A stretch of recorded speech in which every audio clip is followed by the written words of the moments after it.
And welcome back to the second and final day of SESYNC's Networks of Networks workshop. We have a set of panels and presentations this morning, and we had a great set of talks and discussion yesterday, and we look forward to that continuing today. Let me introduce my colleague, Dr. John Kramer, who will introduce the first session. Just a reminder, those on live stream, please submit any questions via the chat function on live stream, and we will get to them after the talks. Good morning, and I also echo Carrie and welcoming you back and saying how great yesterday's sessions were. We're going to start today with a couple talks that are really focused on one of the key priorities of this particular initiative that NSF is developing, and that is the notion of collaboration team science training, in particular an emphasis on thinking how do you build capacity for new generations of researchers who will benefit from Network of Networks activities. I want to start by introducing our first speaker, Dr. Christophe Marchand, who is a health science administrator at the National Institutes of Health and the National Cancer Institute. Thank you for the introduction. I'm very happy to be here with you today. So today I'm going to present 8 characteristics of very successful teams, and I'm going to discuss at the end of the talk how we can manage conflict within some teams. This presentation is based on some work that is compiled in a field guide called Team Science and Collaboration Field Guide. And this field guide, I think you have a hard copy in front of you. It's also available for free at the address teamscience.nih.gov, where you can find a ebook version, PDF version, and a Kindle version for free. This field guide presents some work that has been done over 10 years ago by Michel Bennett, who is my boss, and Howard Gadlin, who was at the time the NIH ombudsman. And what they did is that they started to study teams at the NIH. And they wanted to know why some teams were successful and why some didn't go anywhere. When on the paper, all the teams looked, pretty good on the paper. So in this field guide, you will find those characteristics. So today, in the time I have, we're going to discuss 8 of them. I will be talking about trust, vision, shared vision, expectation, communication, team evolution and dynamics, psychological safety, diversity, and conflict. Before we go, I would like to tell you that my version of my vision of the team or research team here is very wide and very inclusive. It goes from the postdoc with his summer student to the network of networks. Okay, so it's really, really wide. Of course, I spent over 20 years at the bench as a molecular pharmacologist, 18 years at the NIH, so my experience is mainly from the bench side in science. And I would like to start with this slide, which is that the science brings people together. But the success of the team is just not about your science. There are a lot of parameters that are all around your research project, and I've seen a lot of projects, unfortunately, many projects failing because of some external parameters for which we didn't have the right control on. And I can list some that we will be discussing: the shared vision, trust. Are you able to generate trust? Do you have a shared vision? Are you able to have clear expectation? Are you able to share credit and resources? Do you have power in your field? How do you communicate with other people inside the team, but also outside? Do you have some institutional support for your project, etc., etc.? I would like to start by a graph showing that collaboration generates fear. We have all been trained to be here at the bottom of these 2 axes in the lower corner. We had to show that we were independent researchers. We had to show we had a self-identity along our careers. By accepting new jobs, new promotions, we are, able to we are supposed to move along this magenta line to a point where we are now we're becoming an interdependent leader. We have to share the leadership with others, and we are looking for high interaction and integration. So basically, we go from the self-identity and the independence to putting the group identity before our self-interest and being interdependent. You know, it means that we have to let go some of our status, some of our power, and some of our autonomy. And this is very scary. Some people will refuse to travel this magenta line. We just have to be aware of it. The first characteristic of successful teams are teams that are able to generate trust by their leader. And generating trust is number one in my presentation. It's number one in the field guide, because without trust there is no successful collaboration, period. And why is it important? Because people, human beings, are in two categories, and we could do 50-50, maybe with a bias for low trust when we are talking about scientists. But some people are roughly 50% start with a high level of trust. I am one of this person. When I meet somebody, I give 100% of my trust to this person without knowing the person. The other half of the population is low trust. You know, before trusting somebody, I'm going to have to see some good action. And the result of this is that if you are high trust, any betrayal or any thing not going in the sense of generating trust will have a very direct and quick impact on lowering the level of trust. I am like that. I could give you some examples where that's it. You know, you didn't act like you were supposed to act for our collaboration. That's it. I'm walking away. There's no way back. And the other people that are low trust, it's going to take a lot of time to generate trust. So trust is like a treasure that you need to cherish. You need to work at it every day within the team and outside of your team.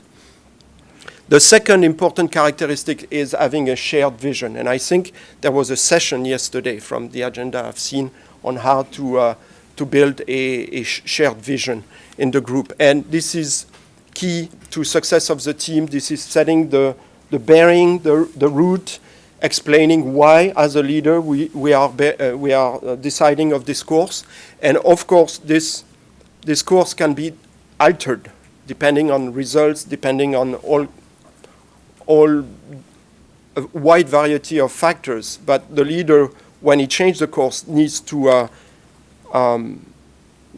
be transparent and discuss why the course is being altered. There are tools and tricks to develop a shared vision. Those are listed here, and basically is everybody in the team, including the person at the lower rank or the lower, I would say, status rank in the team. Can everybody describe the big picture? Can everybody describe how their today's action or everyday's action will contribute to the big picture? And this is very powerful. I don't have time to expand and giving you examples, but as a small team leader, when I was at the NIH, when I became aware of that, I started to do the experiment. Anyone coming on my team, I was starting to take a white sheet of paper, spend an hour with them, even if they were high school kids, explaining where we were inside the organization, what we were doing, what could be the impact of a positive results in our experiments, etc., etc. I don't have time to go too much into details, but it is extremely powerful. And those people, if you explain to them the big picture and they get it, their level of commitment and their level of motivation is going to be skyrocketing. I'm not sure if I can say that, but it's going to go through the roof. And it's really, really powerful.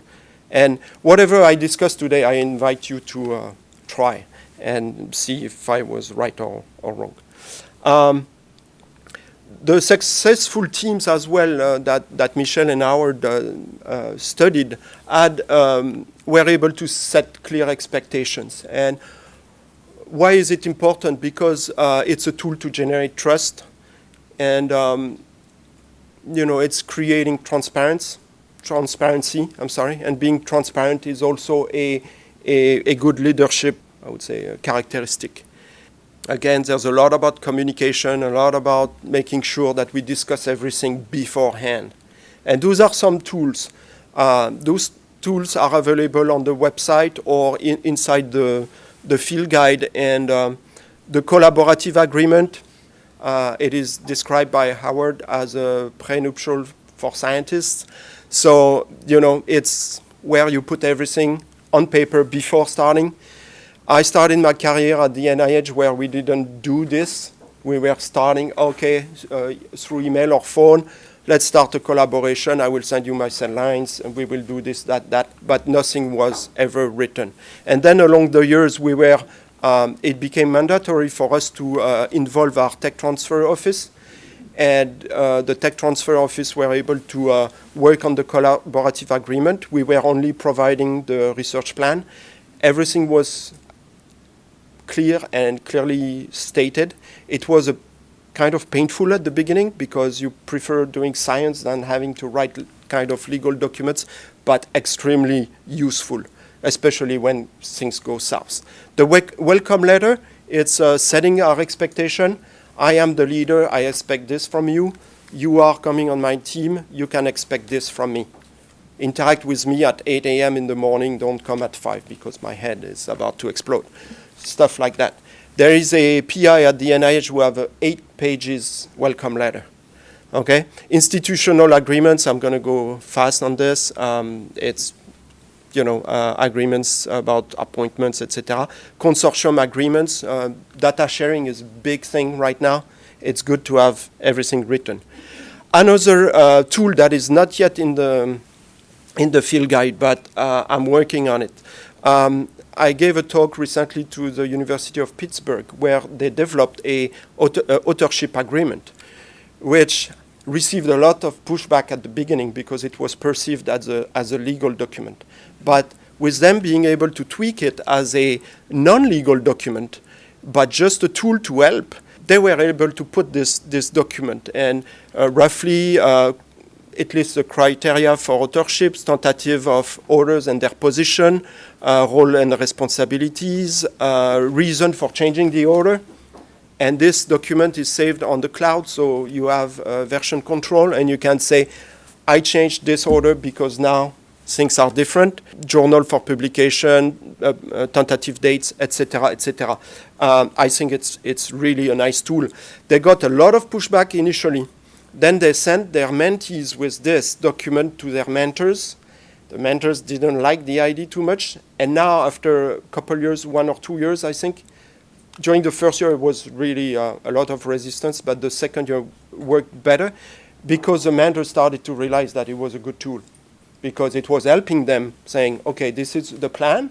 We may have to change the plan, but this is transparency, and this is written. In the lab for many years, I've seen, those not so clear change of directions where everybody asks, why is this happening? And nobody talks about that. So it helps. I'm going to discuss briefly the model of team development and team dynamics because this is a key factor. I never really understood why it was happening. What I was seeing in the lab was happening, and in fact, this model of team development explained this very well. Bruce Tuckman in '65 put this together. He described the fact that in any teams that is being assembled, in order to go to the performing stage, you have to start by the first step, which is forming the team. Then you have a second step, which is a storming step, where people are, rubbing elbows. The expectations, I would say the clear role and responsibilities are not very well established. Then you go to norming. It is where everybody kind of finds its place in the team, and then only you reach performing. And what is very important to understand is that, first of all, and then to finish the cycle, you either adjourn the team because you're done, or you're alterning or modifying the team, and then you have to go through a cycle again. And this second cycle is not very obvious to a lot of people. And being able to recognize that any team, even if they are the most adorable people on the team, will have a storming phase. And this is key, and now I understand why so many conflicts happen in the lab because of this. And I will come back to this when we will discuss the conflict. Psychological safety is key. You need to create in a team an environment where everybody can speak freely and being themselves, from the leader to the high school kid. Because as a leader, you want to be able to capture this crazy idea that you couldn't have thought about yourself because the person is maybe 2 generations younger than you, or something of this. Amy Edmondson is the queen of psychological safety. She has a lot of publication about that. What about diversity in the team? Again, it's a very important parameter because you want different perspectives, as I mentioned, varied experiences, people coming from different horizons, range of expertise. You want a diversity at this level. You want people that are going to challenge the approaches and the methodologies and also the results and how they are interpreted. And there is this famous quote because, I mean, this is so true. A team of experts is not necessarily an expert team. And we all know that because we have to deal with egos and stuff like that, and institutional support, etc. There's a lot of data about that. I'm going to go quickly through some of the data. Random selections of intelligent participants from a diverse group can perform a team of the best performers. A diverse group more effective at solving problems than a homogeneous group.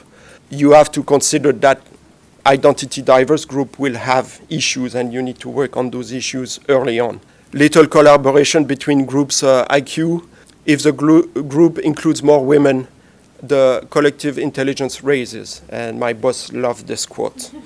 And second one, this mixed gender teams receive 34% more citation than single gender teams, and it's a +1 2013 publication.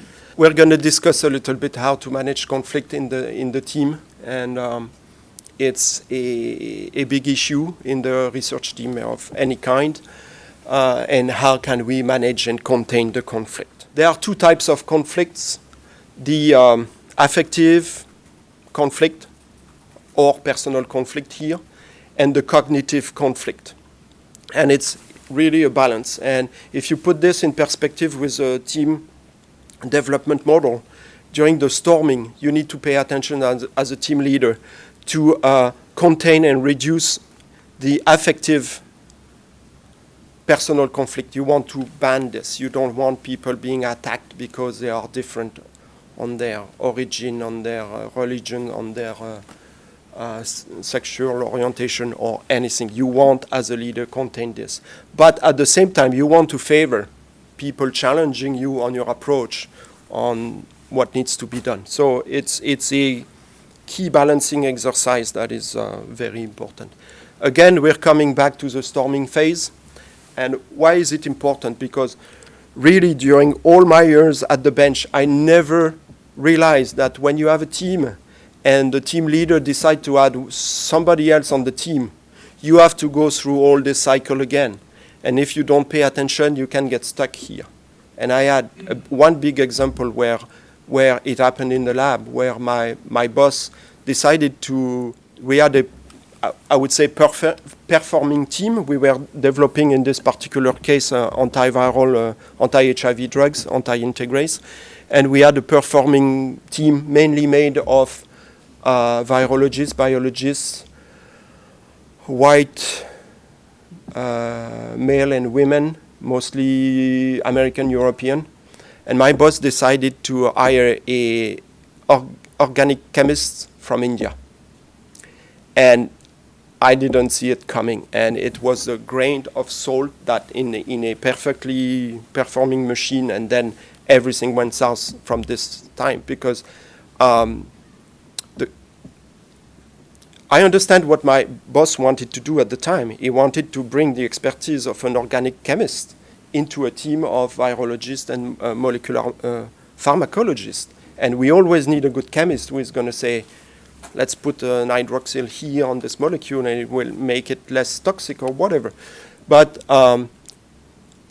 you know, this very nice guy from India was the sweetest guy, started to get attacked and on a personal level because he was different, because he was coming from a different perspective, because he didn't know really molecular biology and stuff like that. And we got stuck, okay? And I didn't know myself. I was in the middle of this mess. I was trying to do it, but to find a solution, I went to my boss and we were unable to resolve this. If I could go back several years ago, I would, as soon as the first sign of this shows up, I would be in the office of my boss saying, we're going to have it's going to explode. We're going to have this issue. We need to deal with it right now. And I was unable to do this, and we got stuck. And why is it important? It's because people have different conflict resolution styles. And so some people decide to compete, some people decide to avoid. It's especially true in the scientific world. A lot of leaders are, you know, if it's not about science, leave me alone. I don't want to deal with this. Some people will accommodate, so I will make sure that it's really the opposite of competing. I will make sure you have everything you want. It's fine. I don't need what I was requesting. Some people will compromise, so it's really a basically in the middle, and people will try to collaborate. Collaborate is probably the best approach, but it takes a lot of time. This is from the Thomas Kilmann conflict model. There is a test you can take to see what is your personal conflict style resolution. And everybody, I think, have two majors. One, and what is important why is it important here? Because if you know your conflict style resolution, first, you are self-aware on how you're going to behave during this conflict resolution. And second, you can start looking at the people who are around you and what are their style. And depending on that, you can adjust, say, okay, for this one, I'm going to need to compete because we have no time, and I'm, you know, whatever. You will pick the conflict resolution you want. And one way to deal with conflict is to have discussions about undiscussable issues. And I would like to read this quote to you. It's from Robert Schwartz from his website. It's an article I engage you to read. It's 8 behaviors for smarter teams. It's kind of different than my 8 elements to successful teams, but Roger Schwartz has been working for a while on the mutual learning approach, and it's very interesting. But so he writes, unfortunately, many people overestimate the risk of raising an undiscussable issue and underestimate the risk of not raising it. Specifically, they overlook the negative systemic and often cruel consequences they create by not raising undiscussable issues in the team. And this is touching what I was mentioning before. You can get stuck and not able to move on a very nice research project. It's one of the most difficult things to do because it makes everybody uncomfortable. There are techniques you can use. There is there are different techniques you can search for, but here it's a very simple kind of roadmap to it, and it works. And again, I engage you to try it. And the first time you do it, it feels really awkward, but it works. So the key to this is to plan the conversation, and even for ourselves, make sure that we are clear on what we want to achieve and why we are doing it. The second is let the other person know that you're going to have a meeting, okay, and be clear about your goal. And then, and if you don't know where to start, you can just starting being open and say, okay, you know, for the past 6 months, I've noticed this, okay, and therefore my interpretation of what I see is that this, I feel like that. Can you help me to understand? Is it really what is happening, or could you please, and you ask a lot of open questions, and then the dialogue will start. And this dialogue is important to try to understand what went wrong and when. And what is the most important thing is that you don't want to focus on what happened in the past, but try to decide on what to do next for this to avoid happening again. And by this, I think this is the end of my talk. As a summary, there is no perfect formula. But what was noticed by Michel and Howard at the time is that leaders in those successful teams were self-aware and emotional intelligence.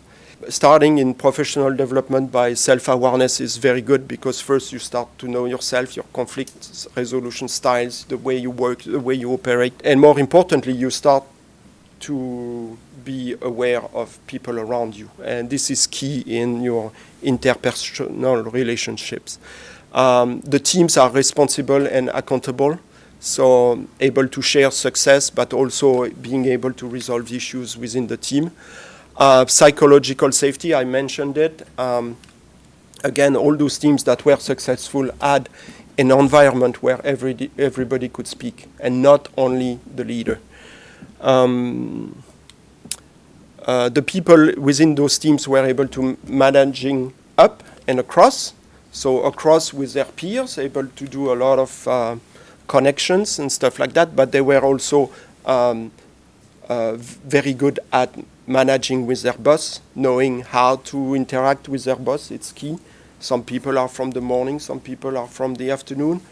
It's very important to, I knew my previous boss. I could go at 8 a.m. He was ready to fire. It's good because it's my style, so this is how I was interacting with him. Getting a nice result at 3 p.m., I was not going in his office. Next day, said, look what I got yesterday, and then, wow, we had a brainstorming session of an hour or so, and it was perfect. Mentoring is a big one as well. Leaders need to take the time to make the people in their team grow. And I would like to finish by this, because it's not obvious, and many leaders forget that, and we need to keep this in mind. As leaders, we are all leaders in the room. We are being watched, and we are being watched closely, and we need to pay attention to our actions more than what we say. And if our actions don't match what we say, we have a big issue. And leading by example, I think it's this leadership characteristic. So to finish, sharing credit. So I presented the work from Michel and Howard. Howard Gadlin, I work for Michel now. Howard is now retired as the NIH Ombudsman, and on the first edition of the field guide, which was put on the website in 2010, Samantha was the third author. I was put on the team to help write the second edition of the field guide. And again, it's available at teamscience.nih.gov. Thank you very much. Thank you, Christophe, for a very interesting talk. Our second speaker is Dr. Selena Connolly. Dr. Connolly is the Education Outreach Manager for New Mexico's EPSCoR State Office, where she is responsible for workforce development and external engagement activities. And across her broad portfolio, she is very focused on STEM education and equity within the community she works with. Good morning, everybody. I want to say thanks to SESYNC for the invitation to speak today, and also all of you. The opportunity to learn from and with you has been truly an incredible experience. And I have to echo, I think it was what Guy said, was that an opening session like the one we had yesterday doesn't happen very often. So that was pretty exciting. So I'm going to really change sort of the grain size and maybe the practicality of the conversation now, and talk about early career training that happens within the context of my project. I'd like to give you a little background about me. I'm an educator by training, and I'm also the person, or one of the people in our office that's responsible for actually managing the network. So I'm one of those administrative people that helps our network work, and I'll talk some more about that. Here's our plan for what I'd like to talk about today. First, I'm going to give you a little bit of context about the project that I work in, and I have to say, up until very recently, I probably wouldn't have called it a network, but now I have some really nice words. Thank you, Claire, for giving us those things. And I have to say, actually, over the course of the whole day, it's been amazing to see how some things that I know from practical experience, now I have names for them, and it's really exciting to come up with that. I'm going to describe, in particular, some early career training that we do sort of officially, and I'd like to throw in, I'll put in a few other things that we have to do with professional training that we do with sort of across the participants in our project. And finally, I have a couple ideas about implications for these network of networks. So first off, as many NSF-funded projects do, they start with an acronym. And here's the acronym for EPSCoR. It's actually, they've changed what the words mean. Recently, in the American Competes Act, it went from the experimental program to the established program because it had been around 30 years and somebody decided it needed to be established. So it's a bad acronym that now means something different than it used to. So the states marked in red are actually EPSCoR eligible states, and a state becomes eligible if they receive a certain percentage below a certain threshold of research funding from NSF. The current level right now is actually 0.75%, so less than 1% that belongs in a state. So you'll see a lot of the states are in the West, fairly sparsely populated, and as well as are those 3 extra state jurisdictions.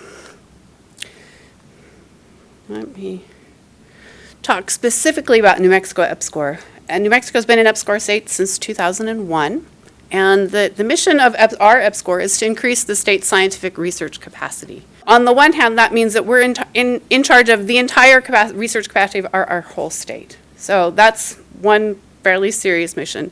And then the way that is enacted is actually through these 5-year awards to support scientific research actually happening in the state. So you can see that we have these dual missions. We're currently in year 2 of the New Mexico Smart Grid Center. So it's a 5-year award. It's a Track 1 award, so it's $20 million from NSF, and the state actually puts up $4 million. You can see on the screen the mission for the New Mexico Smart Grid Center. So you can tell that we're really in the realm of electricity management, utilities, cybersecurity, those kind of things. And I have to say, although our project has been around, or my office has been around since 2001, we're really all new with this network. And it was really helpful hearing Christoph's life cycle of the network, and that storming phase is where we are right now. So although our office has a lot of expertise in managing a network, the people who are part of our network are really brand new to this. And so I think we keep reminding ourselves, okay, well, we know this, but there's a lot of training and storming and norming that's happening for us right now. Basically the first 15 years of EPSCoR, New Mexico EPSCoR's existence, we were really in the natural resources area. So doing things like climate change, a lot of geoscience type things, water, the things that you might expect in New Mexico. So for us to be moving from that community into computer scientists, electrical engineers, it's definitely a whole new world for us. I'm not going to get into the science or the research that's happening, but I'd like to talk a little about who is funded and who is part of our network. So EPSCoRs must engage the research universities in a state, and we actually have 3. Although our state only has 2 million people, it's interesting that there are 3 research universities in the state. As well, for us is a community college. There's a workforce training program having to do with the smart buildings and smart grids and those kind of things. And then as well as an informal science partner, Explora. You can see across the bottom a number of collaborators that are not funded by the project but are directly related in our 1 and 2 aspects of it. And I want to draw your attention to the 2 national labs that are in New Mexico. So the national lab funding does not figure into the funding formula for New Mexico. If it did, we certainly wouldn't be EPSCoR eligible because there's an enormous amount of research funding, of course, that goes to our national labs. Our network we talk about our network as being made up of these institutions, but really it's made up of people. And these are our people. This is our all-hands meeting the first one we had this past spring. And as I mentioned, we really were making a change from working in one field, one discipline with a certain set of researchers, to an entirely new set of people. I think in this picture we have one computer scientist and one economist who have carried forward with us from the previous project. Here's how it breaks down in terms of the kinds of people that are part of our project. Research faculty, undergraduate students, grad students, postdocs, people who are in charge of outreach and the workforce development pieces, as well as the state office. And I'd like to say that number 8 of people that are part of the state office, that's the number of people, not the full-time equivalents. There's only just a very few of us who actually work full-time on this network. So in total, that's about 140 people.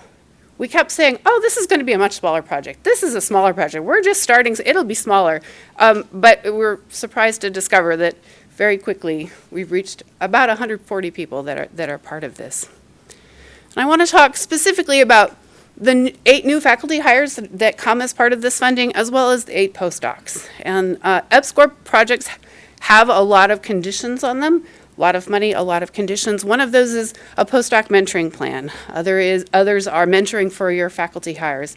And then I also want to remind you of our EBSCOR goal of trying to support the state's research capacity. So we are both trying to figure out how to make sure that these new people in our network are successful in the network and launch into their careers, but then we're also trying to raise the research capacity of the entire state. So that brings me to the specific program I want to talk to you about. So this early career leadership training is something that we've actually been doing over the course of the last 3 projects. So we've had quite a bit of experience, this professional training. What are those things that people need that they don't get as early career academicians? The logistics of it, it's a 3-day residential program. This will feel very familiar to those of you who've been part of this kind of workshop training. About 20 to 24 participants. This time around, we're actually going to try to combine the postdocs and our early career faculty. It'll be interesting to see that, because in the previous years, we've actually separated them into 2 different groups because certainly postdocs have different interests or needs than early career faculty, but we think that there's some utility in having those 2 sets of people together. We actually offer this not just to those folks who are in our project, but we open it up across our state and across disciplines. So it's actually a pretty diverse and interesting group of folks that attend this.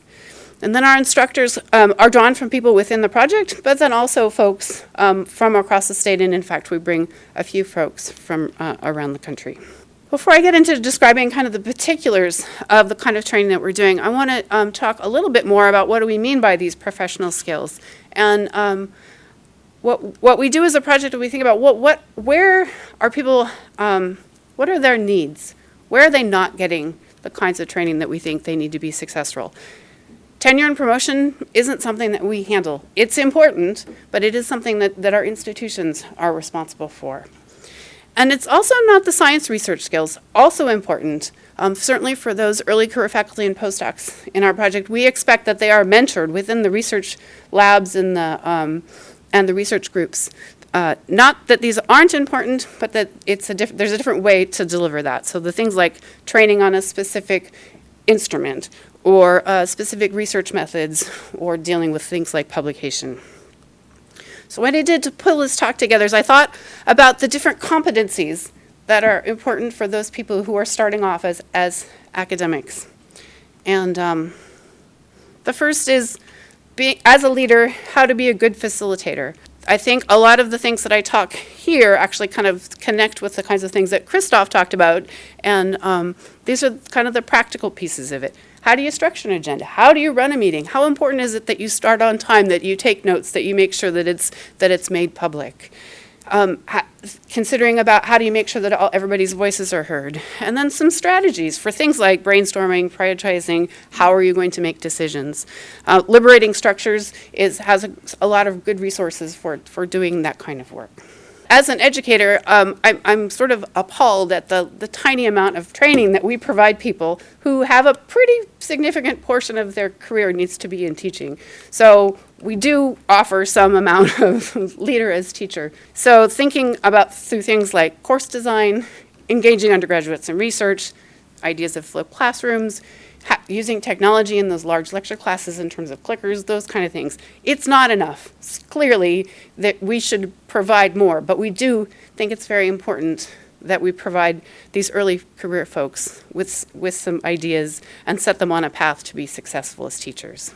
It was nice to see in Christoph's presentation also about leader as mentor, and what does that mean to be a mentor, both as a mentor but as a mentee as well. So understanding the values of mentoring and considering New Mexico is a majority minority state. We have a lot of diverse students in our state. It's very important for us to make sure that the public is engaged and that our New Mexico students are going on to work in our project and being successful in the scientific enterprise. So the leader as mentor is an important piece. As an aside, something that we've instituted in our project is a mentoring award. And I've been surprised actually at how much that has really contributed to raising the profile of mentoring within our project. And I can't remember who said this yesterday, but the idea that people get prestige out of working in a network, the people who receive our mentoring award, it matters to them. They get recognized by their dean, by their department chair. They can put it on their CV. And it also signals that our project cares about mentoring, and it really opens the conversation. An important piece, leader as communicator. So in this particular case, we spend a lot of time actually on media training and putting people in front of cameras and having journalists asking them questions and them thinking about those things like their elevator pitch. We structure spark talks and have them stand in front of each other and critique those kind of things. Within our project as a whole, right now we're standing up a science communication fellowship with our local science museum called Explora. And we're recruiting not just from within our project, but from the state as a whole. And it's been really amazing to see who is interested in being part of that. I think when people think about science communication in the area of museums, they think about how do I talk to kids? Absolutely, that's important. But really, it's how do you talk to people who are non-experts? Not even non-scientists, but just non-experts. And I think I'm really excited to get this off the ground. It'll launch here in a couple of weeks. Of course, proposal writing, important aspect of being a productive academician, being part of our network. So the idea of proposal planning, what do you need to do in order to get something off the ground? A piece that I take on is the designing the broader impacts piece. What does that look like? How many proposals have we read as reviewers that say, oh, I'm going to go and do a presentation in a high school, right? That's kind of the standard for what people expect. And we really try to help people think through what are some ways that you can move your understanding or your learning outside of your individual lab or lab group. And then finally, data management plans, of course, are required in proposals, certainly on the NSF side. We actually do a lot more with data management across the whole network, but we certainly focus on it here within this training. And finally, here's where my kind of scheme broke down. I couldn't quite figure out the right way to phrase this, but the idea that leader are people, and how do you manage things like productivity and stress? How do you juggle the teaching and the research and the service aspects of your job? So providing some real actual tools about time management, goal setting, prioritizing. I think this is useful not just for early career, but really for all of us. So I looked at agendas over the past years to see what kinds of things we'd offered, and it has changed over the course of our projects. Our previous project had much more focus on entrepreneurship, so we had a component of that, including ethics sometimes.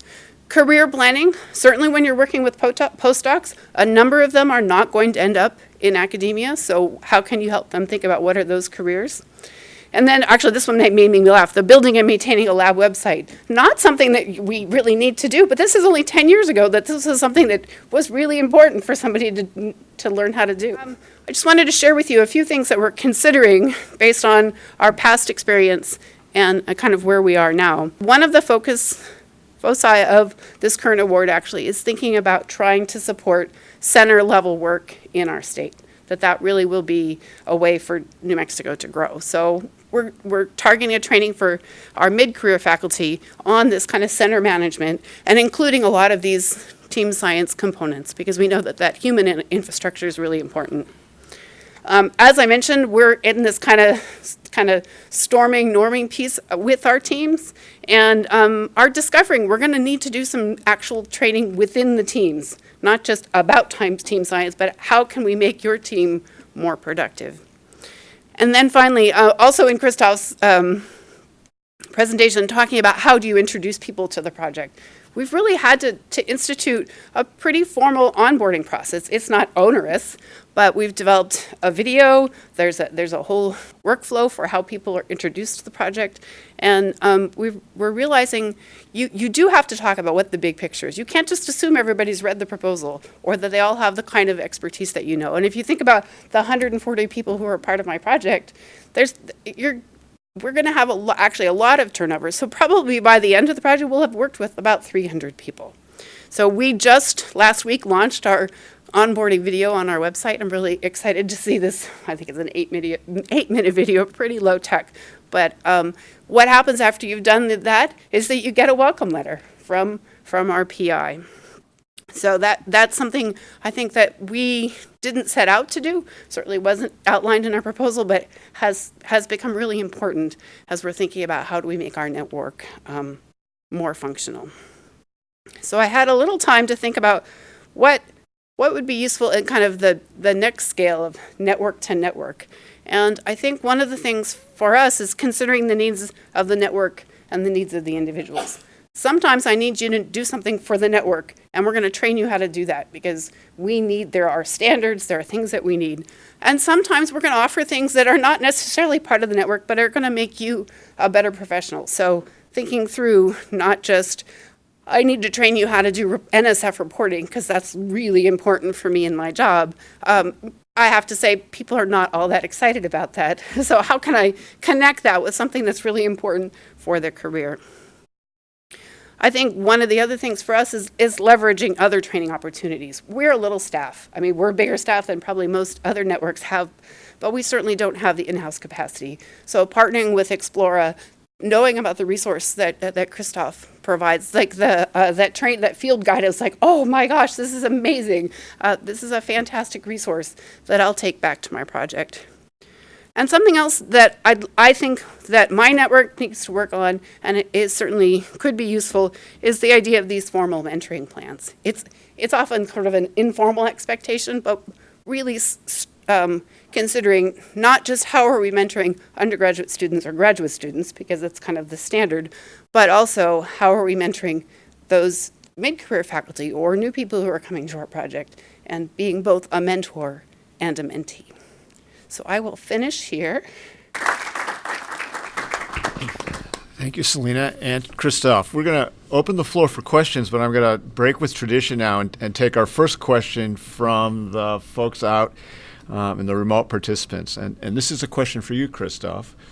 Do you have any examples or recommendations on managing the two experiences of trust and how to build trust when it is broken for each type? I think I will go back to some of the characteristics that I presented. I think it's not really rocket science, but it's very difficult to do.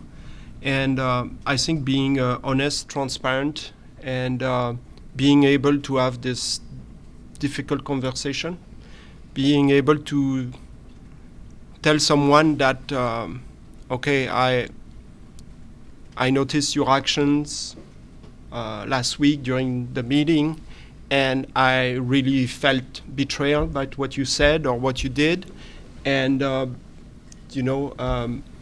this is how I feel it. Am I right, or can you help me to understand what really happened? And sometimes, not always, but sometimes it's just a misunderstanding, and people don't mean harm when doing a particular action, and they don't think about their consequences. So being able to speak about it, and I know it's very difficult, and I've been betrayed in the past, and I didn't walk those steps to go back and say, when you did this, it was 5 years ago or 10 years ago, I really felt that way, and I felt that this was really wrong, and why did you do this, or help me understand. And I think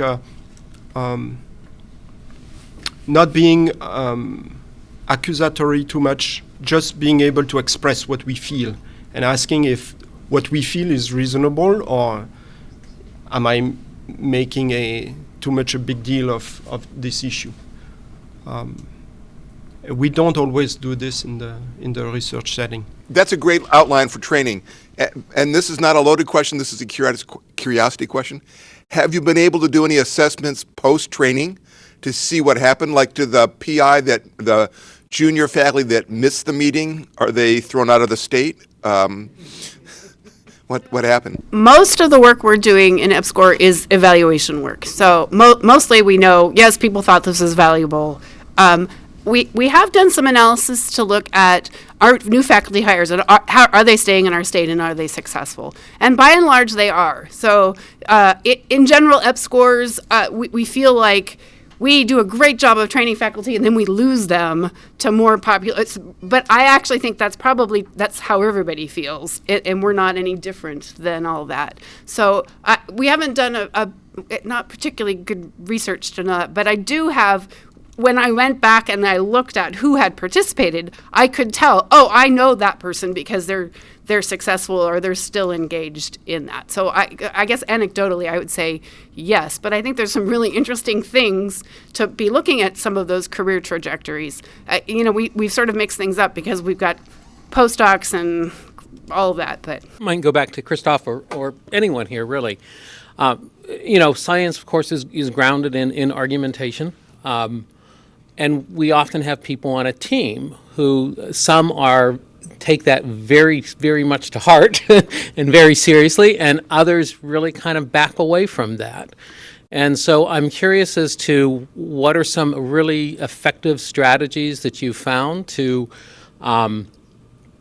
create an open space for an individual that really wants to probe what somebody is saying and ask deeper questions that sometimes somebody who is more reserved might take offense to that or actually go into their shell and then not share.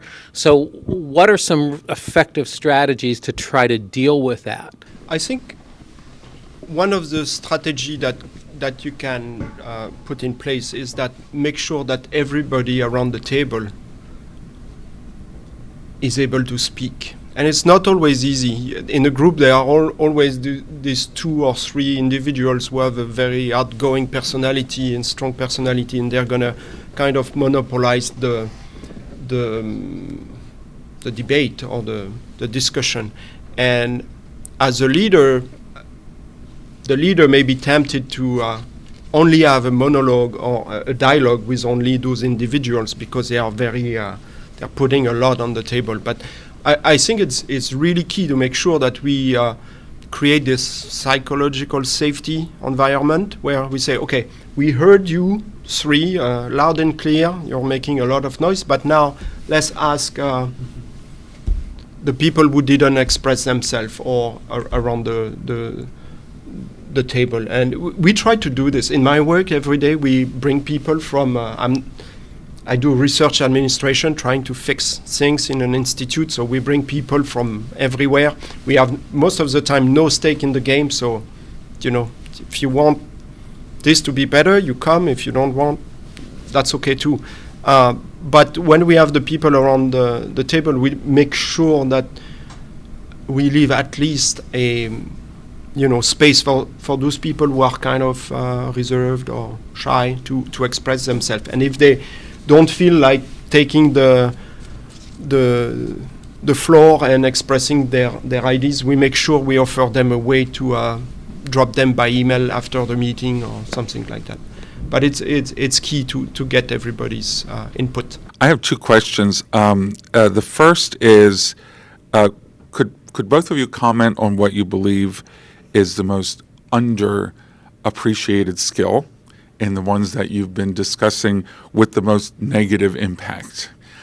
So, for instance, what do teams that you work with often just don't think is as important as maybe they should, and that has the most negative impact. And then the second question, it's related but somewhat unrelated. Selena, it always is interesting to me how we sort of expect younger folks, whatever younger means, either earlier in their career or generationally younger, to have more of these soft skill patterns sort of figured out because of the way they, where they are in the, time continuum of researchers. It's interesting, I often find that with researchers, they're not necessarily any better equipped than anyone else. But it brings the point back to the idea of soft skills, which many of what we've talked about in this session sound like, and why they should be considered important skills to scientists, especially developing scientists. Questions to answer, of course. Do you want to take one? I can give you my take on the first one. I have been hired by Michelle 3 years ago. Our center is brand new. It has 4 years. I think she was in the center for 1 year when she hired me. And I am very lucky to be part of a team where she has a slide because she's about to give a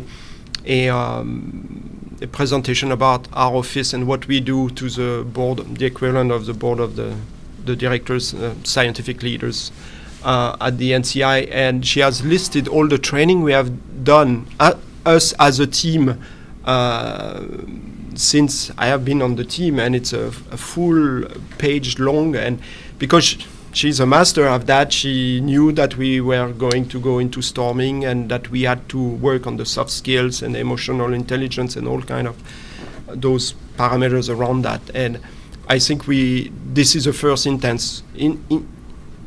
instant where I've seen this really in full play. And I think from my past life in the lab, anything that is, unfortunately, I would say, anything that is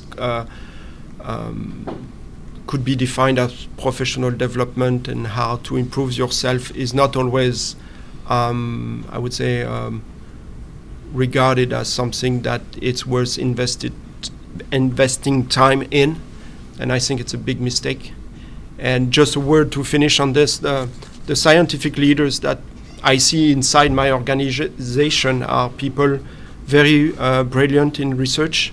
They climb the ladder. They start with a small PI team, then they become lab chief, then they become branch or division chief, and in a matter of 10, 20 years, they lead over 100 people from different backgrounds and expertise. And which type of training did they receive in terms of all team science, soft skills, etc.? Zero. And I think organizations and institutions should pay attention to that. And I'm sure that they're trying to. I've been giving talk across the U.S. and I see a lot of initiatives being put together in those terms, and I think it's good. I think I'd say that conflict management on every level, on the interpersonal level, on the institutional level, because there's money and multiple institutions part of our project, there's always conflict. And to me, that having skills to do that, and I might be speaking from we're in the second year of this project and that's what we're working on right now, but I do think that that's a skill that serves people well, and there isn't direct instruction about that. And we don't have great models, and it's just hard as humans to do that. So I think for me that would be the place that I think is underappreciated and can also have the biggest impact, because we know that one difficult person in a team can make it impossible to get that work done. But I sort of just to get to your kind of soft skills, and the younger folks might be better at that, or the perception that they're better at that, and maybe that is interesting. I guess I hadn't really thought about it that way, and I'm not sure that I agree with that, and nor that you were suggesting that was true. But that is the perception, and sort of thinking on science communication, people say, oh, well, young people are better at that. well, they might be, but they're better at social media because that's just sort of the nature of it. But I'm not sure that is really true. It's funny that we push those things, and maybe it's because we say, oh, well, they don't have the research experience yet, so we'll let them be good at something, and they're good at these soft skills. I really appreciated that the term that Claire used about learning by osmosis, right? That we really actually should be intentional about the things that we want people to learn. And as an educator, I believe people learn at all times, that we're always learning about things. And if you're not intentional, people may be learning the things that you don't want them to learn, which is the loudest person in the room wins, or those kind of things. It's a comment and a question. The comment comes from just like the discussion that we're having. In a recent conference that I attended, engineering education, it became clear that these quote-unquote soft skills were becoming important at all levels, from undergraduates to graduates all the way to faculty. The presenter was saying that perhaps if they're becoming so important and we recognize that they are, we should even change their name, because soft makes it seem that they're less than the hard ones. So transferable was a pretty good term that he employed. He went as far as to say power skills. That was probably marketing on his end, but it was still attractive. The question, Selena, is for the training that you have, are the materials that you use in the form of slides, handouts, tools, homework sets, whatever it is that you use, available to other people? We don't have a systematic way for doing that, but I am, for this next set of training, really going to advocate that all of those materials are available, because they're nothing that's proprietary. And so we can talk. I'd be happy to share what we have. And then I do think that a service we could do is to make sure that those things are available are through our website and other resources like that. And I just want to piggyback a little on what you were saying about these soft skills. I do a fair amount of work in the K-12 realm as well, and employers, this is what they want. That's what they tell us. We are looking for people who can do these soft things. We can teach them the technical aspect of it, and it certainly is a flip from the kinds of things our schools think that employers need. And I would venture to say, although the academy is certainly different than business, it's not as different as people make it out to be in terms of what skills are useful and important. I wanted to ask you, any of you, how do you see the connection between the complexity of the network in which you are operating, right? Number of nodes, number of connections, different disciplines, even geographic, coverage, all the complexity that you might think of, with the team science approach that you are proposing, right? Because in many cases, the complexity of the network actually brings in a lot of complexity for the team relationship, right? And interpersonal skills, communication, soft skills, everything has to be somehow connected, coupled with the complexity of the network itself. So it's like seeing the complexity of the network together with the team science. And then connected to that also is how important is to have a mission, not just the vision, but a mission.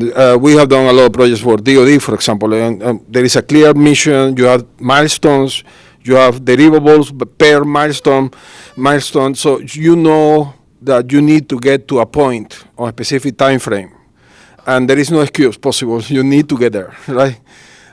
So how important would the mission also be in the team execution? I think one of the things that's interesting about EPSCoR is that the complexity is baked in. We have to have this number of people as our partners, so that it makes it somewhat challenging to start from there, as opposed to, as you're suggesting, starting from the mission or the vision.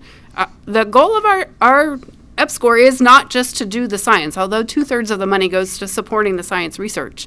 It's also to raise the research capacity of the state. And so that adds another layer of complexity onto that. So I think in part for us, because that complexity is a given, we go into it knowing it's going to be hard. And people are working in teams that didn't naturally develop. I mean, there was some amount. There was about 2 years of preparation to pull this together, but they're not people necessarily that are colleagues. And it's a novel idea. There are many people in New Mexico working on pieces of the smart grid, but the actual full vision of it isn't held by any one person, and it is very complex. And I think what we will see, our output, our scientific output, is pretty low right now, and it's frustrating, and it's very nerve-wracking when you're reporting to NSF. Yes, you've given us all this money, and we're a year in, and here's the publications we can report to you, which were probably already were started before we even started our project. But okay, we're going to count it because it counts. But that trajectory and the complexity, it will become more complex as the project grows. One of the things that we've discovered is that 5 years isn't actually long enough for us to see how this investment has changed our state. So now, actually, after 20 years, we have some evidence to show the return on investment and what does that look like for our research capacity. In fact, New Mexico EPSCoR was so successful that last year we graduated out of EPSCoR. So we weren't eligible to apply for any awards. Things have changed, and it's actually not that much money. So now we've fallen back into there. But I think that in an ideal world, you wouldn't set up a structure as complex as what our EPSCoR office is doing, and which makes that mission vision piece really important, and getting people to understand what it is we are all trying to do. Yeah, I agree with what Selena says. I don't have much experience in network-to-network, just did international collaborations, and so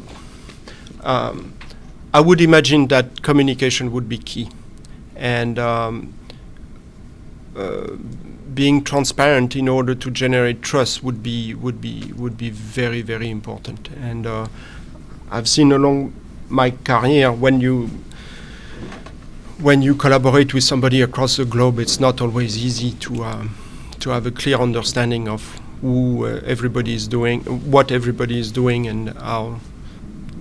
So I would put the emphasis on this. So I really like this conversation, and I appreciate the chance to talk twice in it. And where I'm sitting, I'm very, very supportive of this movement to try to build these human skills and the project management skills and the leadership skills into science. Here's the question that after 15 years of doing a lot of work on this is, it's an additive model right now. We add this to the science, right? So we take a bunch of really, really busy people who are under a tremendous set of incentive structures that make their life kind of tough at times, and we've added a set of skills. And so I'm constantly trying to figure out, what can we take away? So we don't say that only superhumans can do this now. Only the people that can master all aspects of humanity and science are the ones that we want, which I probably do. But so what are the trade-offs that start to happen? Does somebody actually, can they be a terrible team leader and still be a great scientist? Right? Can we allow that to happen?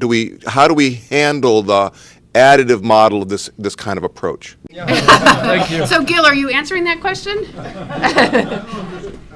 Adding to the combination of problems that you've talked about. I mean, we're in the same boat. We have we continue to add. We work with museums, right, and we work with collections managers and folks within the collections. They had a full-time job before we and the NSF decided that we needed to also make these collections available virtually via the web. And so now we're digitizing and doing all of this. We've still got to manage all of these specimens. Museums still don't have any more money. We provided money to do the digitization, but it's the same people that the institution is using because we're not hiring very many people. And if we do hire somebody, it's typically a grad student or somebody that'll digitize for a semester or something. So that's a real problem in our field, I think, across all of the sciences. How do we restructure? Because everything is additive. There's no question. I don't know what we would give up. We were overworked in the museums before we started this. And so now it's, the collections managers have been gung-ho and great and working hard, making it happen, but they're making it happen because they feel passionate about what they're doing, not because we gave them any more time or any relief. To share an intervention that I witnessed in the past and seemed to work. It's not a big deal, but if you remember the slides with the graph and the yellow, the magenta line, some scientific leaders will never be at the upper right of this line. But I witnessed myself in my institution the leadership installing a system of awards for younger scientists based on the collaboration. So everybody is free to apply, even if your scientific leader is not really supportive. And if you have the chance of being selected, you receive a small pot of money that allows you to do your project. And the effect that I never really realized when I did apply to that is that even if the scientific leader is not really inclined to go through those, these new projects with new collaboration, because it comes from above with a sum of money, is somewhat linked to do something with this project. So it's a way to generating collaborations and team science, even if the scientific leader is still entrenched in, we do what we do in the lab and that's it. And I've seen many people using this as a way to develop their own collaboration without being blocked by the scientific leader. It's my observation that there are new career paths that have opened up to people with PhDs. And I've seen this already in bioinformatics. There's now a biocuration pathway that are people who specialize in the kinds of informatics work that involves annotating genes, and that they have their own societies, they get jobs. They may not be tenure track jobs, but they're doing it. Similarly, there's people like me who were trained in science to do science, but what I do is really this kind of stuff, and I've been successful in getting funding. Initially, it was all soft money from NSF, primarily associated with broader impacts, but there was a recognition that you had to have somebody on your team to take care of this because the research scientists were busy doing their research, which is what they should be doing. So I guess what I would just suggest, and I know a lot of other people in this situation, we're the ones that go to the same meetings that I go to, and I run into at workshops like this all the time. So there's a lot of us. It's not necessarily a formally recognized career path. It can be a bit uncertain because it's not a tenure track sort of thing. But I will say it's been fairly secure as a career path. There is always a need for this, and if you're good at it, then people will add you to projects. There may not be the recognition that it's as acceptable a career path for PhDs as maybe some other career paths, but I think that's got to change. Just something real quick. I think that we can implement programs, and NSF has done this in the past, that actually address this important and critical skill set. I think in April this year there was an article that went around how in the business community where you might have to fire your most talented employee because these skills are so critically important, and teamwork is critically important to really getting a good product out there.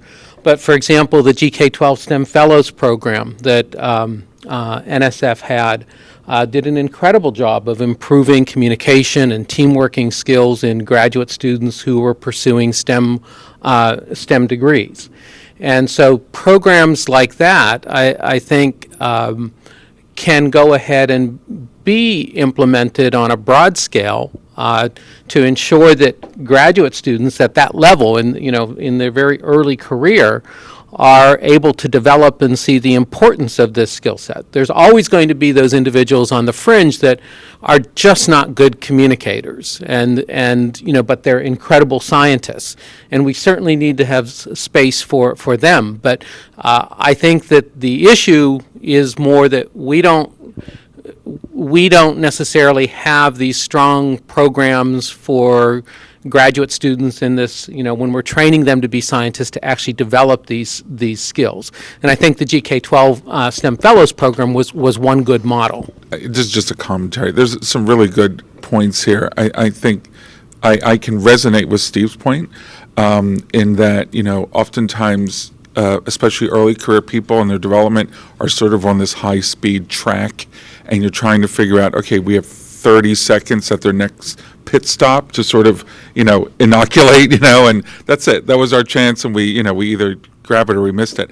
I think it's really important to the comment that was made about trajectories of professions. I mean, it's a lot easier these days to sort of meander in and out of academia, where in another era that was not the case. You either made it in academia or you worked at McDonald's.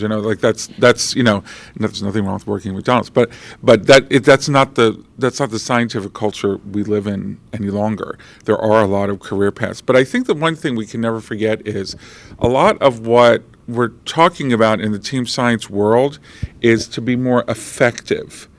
It's not really a matter of you have to do it or you don't have to do it. It's so that we don't have to have superhumans in science. It's so that what we are doing can be more effective. It's either allowing people to have happier lives, maybe, in science, or it's so that the scientific work has a greater impact, or maybe, Selena, I'm a trained educator myself, maybe we can learn more from the process of reflecting on how we do science so that we can replicate it. And I think the research that undergirds a lot of what was talked today is really all about that. We researched, do gender diverse teams actually get the 34%, I think it was. Well, that research is important because it's telling us it's not because we're in the Me Too moment in time. That's not the point. The point is the research is showing when we shed the spotlight onto this issue, there's actually more effective outcomes of the research, or the science that we're doing. So I completely get it because I'm in the same world as I think Steve is, where it's like, can you come in and teach everything there is to know about team science in 30 minutes of my class? It's like, I'll try, It's just not in the bloodstream, it's not in the bloodstream, which is unfortunate, but not unexpected, though, Last word before break. Great, thank you. So what I want to do is sort of tie some of these pieces together, which are so important, with some of the rationale of why we structured AccelNet to emphasize the professional development opportunities for graduate students or undergraduates, postdoctoral researchers, and early career researchers, is because the technical training for their degrees is going to happen. They are already in that particular path. We don't need to provide tuition and research assistantships. They're in that pathway. But what is not going to be a part of embedded work is those professional development skills, whichever are likely to be most needed, whichever features people want to bring out. We don't specify that you have to have communications training or you have to have project management training. We want these projects to develop the suite of professional development training that's appropriate for that topic, that fits their network of networks, but collectively we should be beginning to build some resources that people can share, and then hopefully they will not only get the appropriate technical training in their research domain or interdisciplinary training to cross domains, but they will come away with some of that professional skill development that they will be allowed to then build and take their careers ahead in a way that others who don't get those professional skill developments won't have. So I wanted to just reinforce the rationale of the professional development and why we didn't say, add 3 graduate students to your project, but focus your training on skills that all of the early career grad students, postdocs who are part of the network of networks can gain. Please join me in thanking our panelists.